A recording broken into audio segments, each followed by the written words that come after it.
could be chlorine ion turning into Cl2. Are we good? Yeah. Okay. So that's where that becomes important. Okay. It could be like chromiums where you have two chromiums on one side, one chromium on the other. That's where that plays out. So we don't have to worry about that. We got that taken care of. So then, on step 4, balance the number of oxygens by adding water. So I've got 4 oxygens over here. Okay? So water, I balance, this is what I use my water for. So over here, I'm going to put 4 waters. Because that's going to get there. Here's my 4 oxygens. So now I've got 4 waters over there. So that's balanced out those. We're good there.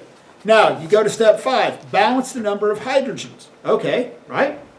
So at this point, I've got 8 hydrogens on one side. So now I've got to have 8 hydrogens on the left side.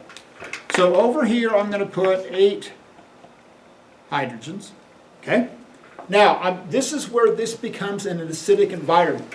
So those hydronium ions come from the fact that this was done in an acidic environment. Okay?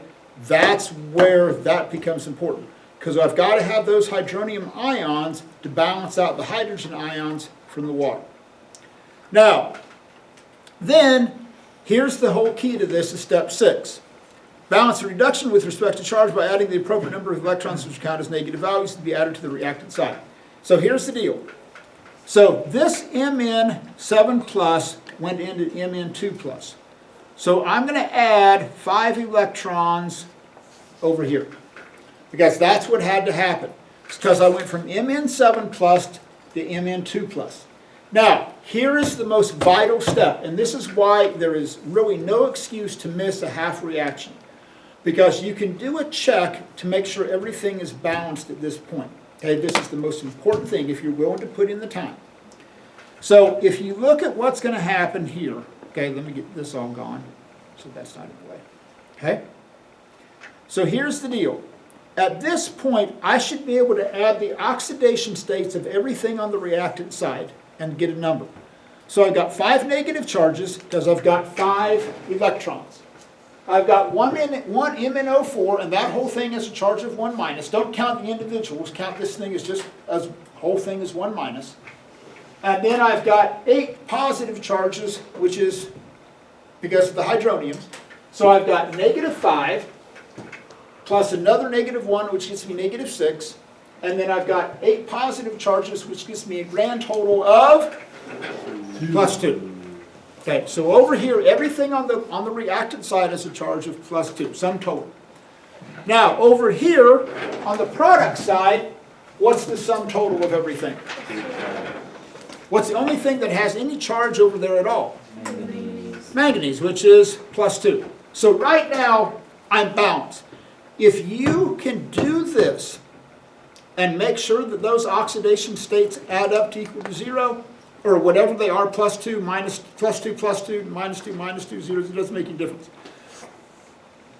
Odds are you're going to be right. But if they don't add up, you know you're wrong.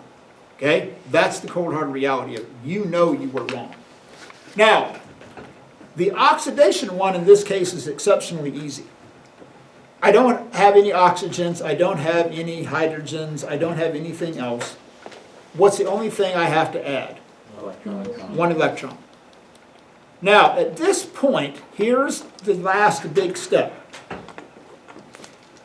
At the end of the day, the number of electrons lost has to equal the number of electrons that are gained.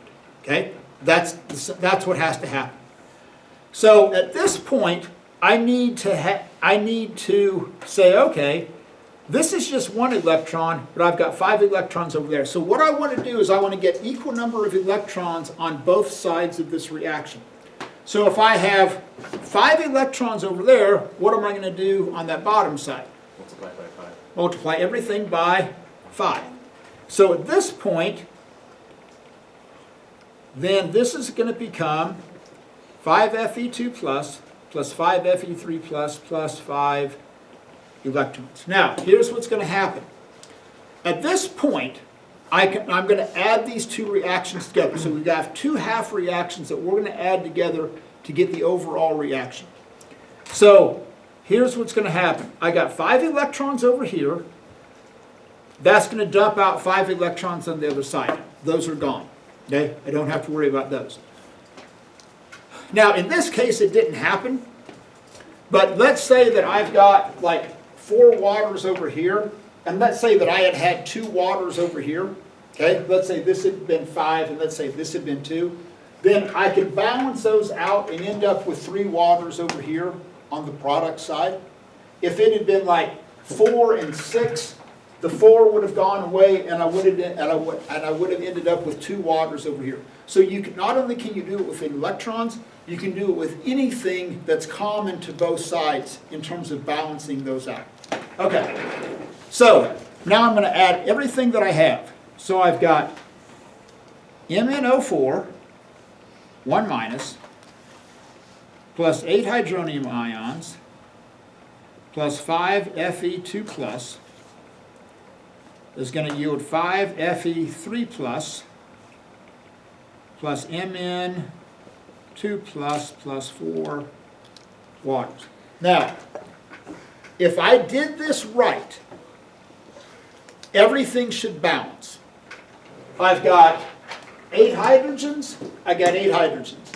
I got 4 waters, I've got 4 waters.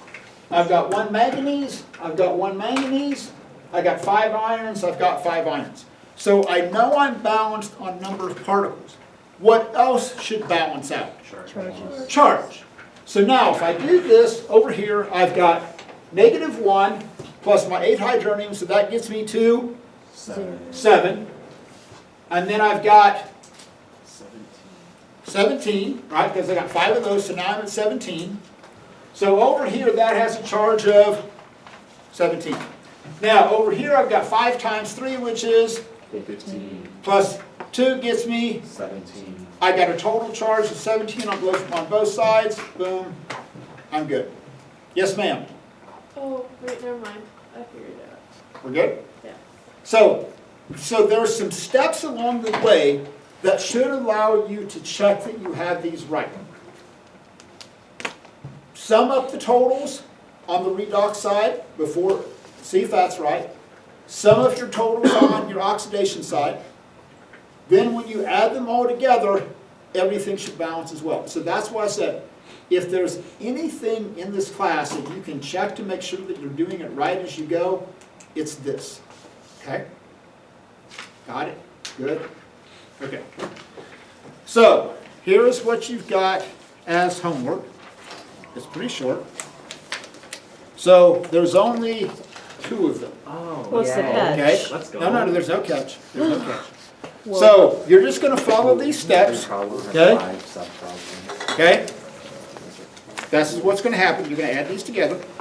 So when you get done, there's going to be a reduction, an oxidation, and a final equation, and then you've got the other one. So if all goes well, okay?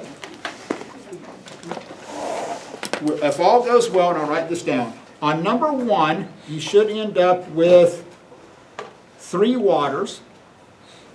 On number 2, if you do that one right, you should end up with 7 waters. So when you get done balancing these, on the first one, you should have 3 waters. On the second one, you should have 7 waters. Yes, Brandon? Do you want the yellow sheet? No. That was just something we did in class. Oh.